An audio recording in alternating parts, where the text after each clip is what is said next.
Hi, welcome to this next video about commitment. And today we're looking at whether I can choose to be committed or not. Every time I say the word committed, I keep thinking about being committed to a mental institution, a psychiatric institution. I'm finding it really fascinating that even those two words are the same. That might be something to look at. But anyway, today we're here to talk about whether I can choose commitment. So this comes from, if you haven't spotted already, this is a little series of videos coming from a question that somebody asked me about commitment in relationships. So there's a part 1 video on that, and then part 2 video on what even is commitment. And so this one we're going to talk about, can I choose to be committed? So, and that kind of, we came to that at the end of the last video because if we're looking at, am I committed or not? And if I see that there's something I think I should be committed to, and I don't seem to be very committed, it's very easy to move into a space of guilt and blame and shame and go, oh my goodness, I'm a terrible person because I should be committed to this and I'm not committed to this. And this is a perfect example of where we've misidentified ourselves and got confused about who we really are and what's going on. So this video is intended to untangle that confusion so that you can come into right relationship with yourself first and with commitment and the idea of commitment, and then come into relationship with others and the world.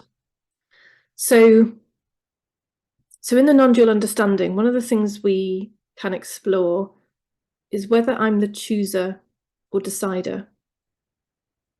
And when that's explored, honestly, we see that no, I have no evidence that there's somebody here, there's a me here, making a choice.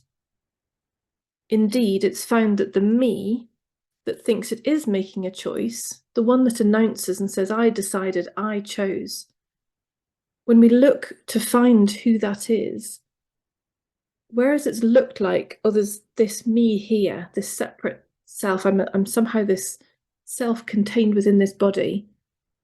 When we look for that one, when we look for that self that's meant to be in control, that's meant to be choosing or deciding, we don't find anything. We don't find that self. And we also don't find any evidence for how a choice or a decision happens. So if I was really choosing or deciding, surely I would know the process of how to choose or decide. Surely I would know how the inputs of information get jiggled around in this system and processed and tested against fancy algorithms or whatever it is that happens in here in order to deliver an output of a decision, a choice. And particularly here, we're talking about commitment. I have no idea how that happens.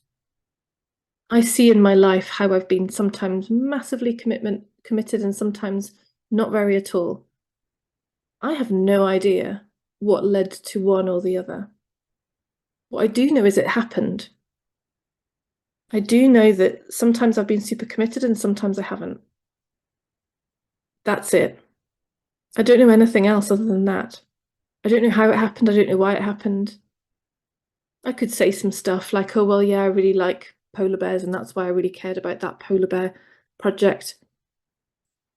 But why did I even care about polar bears? Like, I don't know that. So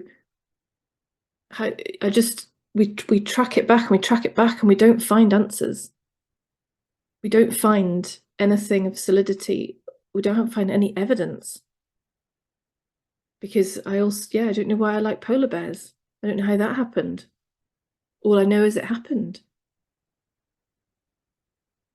So as we come to see that not only do we not have evidence for how choices happen or how decisions happen, when we also particularly see that the me that thinks it's deciding doesn't exist other than as a thought, all of these ideas fall away. The idea I decide, I choose, I'm doing this, I'm committed, when all of that falls away, all that's left is what's before the mind, is what's before ideas. And it seems to me that that which is before ideas is the space from which, within which, commitment appears. Or doesn't. But there's nobody here choosing that. In fact, the more I've seen there's nobody here choosing that, the easier those choices have been made. So the more I've seen that I'm not choosing to be committed or not, there's nobody here choosing to be committed or not, it's become much easier to see where is commitment showing up and where isn't it. Because along with all those ideas of I should be committed and I decided to be committed, along with all of that comes the opposite. If I think I should be committed and yet I'm not, then instantly that blame story comes in saying, well, you should be. That's not good enough. You should be more committed than that. If I think I am deciding to be committed to somebody, then if I'm not doing that and I think I should, well, you're married, you should be committed to that relationship. Judgment, blame, shame, guilt. In the absence of these ideas that I am somehow choosing to be committed or not, there's just the appearance of commitment or not. And there's the appearance of 100% commitment and 50% commitment and 20% commitment and all the other colours and flavours in between, in all the unique ways it shows up in each of us, like we talked about in the first video. Just happens, it just happens. And then in the absence of all the ideas that say I should be committed and I should be committed this much and I should be more committed and somehow I should be choosing all that and deciding all that and I should be making that happen. Oh, in the absence of all that effort, that's when the freedom of commitment or no commitment happens. Because it just happens, really, truly, when we look. All we can say is that it happens. It shows up or it doesn't. Now, that doesn't mean we're completely, the word inert came to mind in that, doesn't mean we're completely passive with that. So we can be passive with that. We can be just in the flow of, oh, well, this is just the experience that's showing up right now. This is just the level of commitment that's showing up right now. But sometimes life might bring us an example and say, well, look at this one. What do you think of this one? This relationship, is that level of commitment all right? You know, I kind of started touching on this in the previous video. If you were to look at something and say, well, this relationship, if I look at it honestly, I see that I'm like 20% committed. And there may be an idea of, well, I should be 100% committed. So let's check that should, and let's see that, well, actually, that's not true. There's no rules about how committed you should or shouldn't be to anything. What we're interested in is what you want. So I'm 20% committed to this relationship. Is that what I want? Yes or no? And if it's a no, well, what would I like instead? What would more commitment look like? And we can absolutely explore that, and we can think about what could be possible and what might I be doing and how might that be different and how would it be feeling? We can totally do all that. And in doing all that, we might open up some possibilities, and we might open up some avenues and some channels and we might awaken some commitment within us that sparks and says, yeah, I want that. I want that. And so then on the back of this, honest looking at, oh, I'm at 20%, and yes, I'd like that to be different. The possibilities can be created and the possibilities can come through and appear in the form of your words and actions.